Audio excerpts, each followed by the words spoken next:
Carlos in Saugus, you're up next. Thanks for holding and welcome. Hi, Jeff. Carlos Hernandez, Hernandez for Congress. I'm running for Congress in the 6th District. Yes, Carlos, go ahead. Welcome. Hey, listen, Laura Ingraham, the only mistake Laura Ingraham made was actually that she apologized. She had never apologized. These people are looking for a sign of weakness, a chance that they can get in and basically destroy you. I mean, I'm going to be facing that scenario, but this is the thing. I mean, these people are trying to destroy everything that this country stands for. And in regards to the First Amendment, I'm sorry. Hey, look, you can say what you want, but I can say what I want too. And it's not, this situation with this kid. The kid is almost 18 years old. And the kid basically is out in there in public. The kid's being supported by all these liberal activists or communist activists, whatever you want to call them, in regards to destroy everything that this nation stands for. And that's it. I mean, basically, what in the world are we supposed to do? I mean, we're supposed to stay quiet? That's the problem that we've had. That's the problem that the most conservatives had. They got to fight back and fight back immediately. Don't apologize. Just go out there. You're right. And when you're right, you're right. You don't want to take back things that Carlos, because I agree with you 100%, but let me just play devil's advocate. He's a 17-year-old kid. He's a teenager. He goes to high school. Laura Ingraham is a big media professional. She, I believe, is, I think, in her 40s or maybe even 50s now. She's supposed to be much older, much more mature. So what they're saying is she's beating up on a high school student. She was bullying him, cyberbullying him. What do you say to that argument?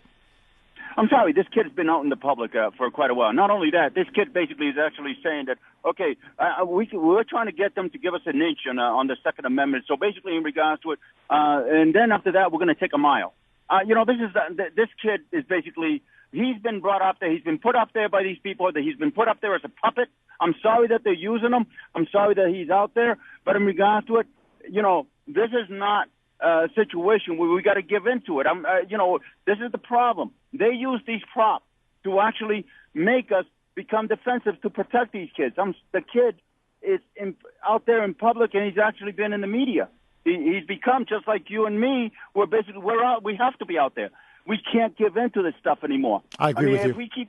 Carlos, I agree with you. Look, thank you for that call. You said it very well. Look, he's being used by the left, and he's allowing himself to be used because he's got political ambitions. His parents have political ambitions. They're big Trump haters, and they're big Democrats. So they're grooming him to, eventually become a member of Congress or state legislature or governor or whatever. So he's allowing himself to be used. It's obvious. But what's going on here is they're using him as a human shield. They're taking these kids and they're letting them throw bombs, political bombs, ideological bombs. And then they're saying, but hey, don't criticize them because they're kids. So what I go back to is this. I just go back to this fundamental point. He called Marco Rubio a mass murderer. He says anybody who disagrees with him wants dead kids. He's going around calling the cops racist. He's calling for a political revolution. So he's out there spitting on our democracy, spitting on our Second Amendment. He obviously now hates the First Amendment. It shows as much as the Second Amendment.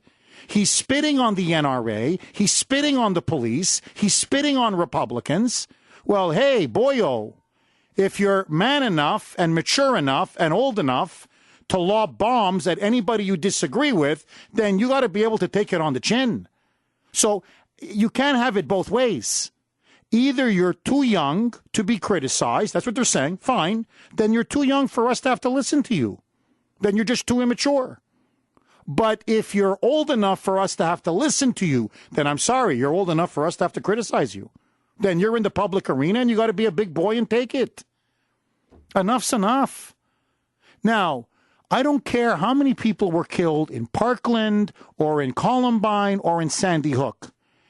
No tragedy is worth destroying the Constitution or the Bill of Rights. And what they're doing now is they're going after free speech. This is no longer about the Second Amendment or gun rights. This is about silencing and bullying conservatives and anybody who disagrees with the liberal orthodoxy. That's what's going on. And I think that's why Laura Ingraham, with all due respect, and I love her and I support her, but she should never have apologized. Because now you've just unleashed the floodgates. You've emboldened these monsters, these wannabe fascists.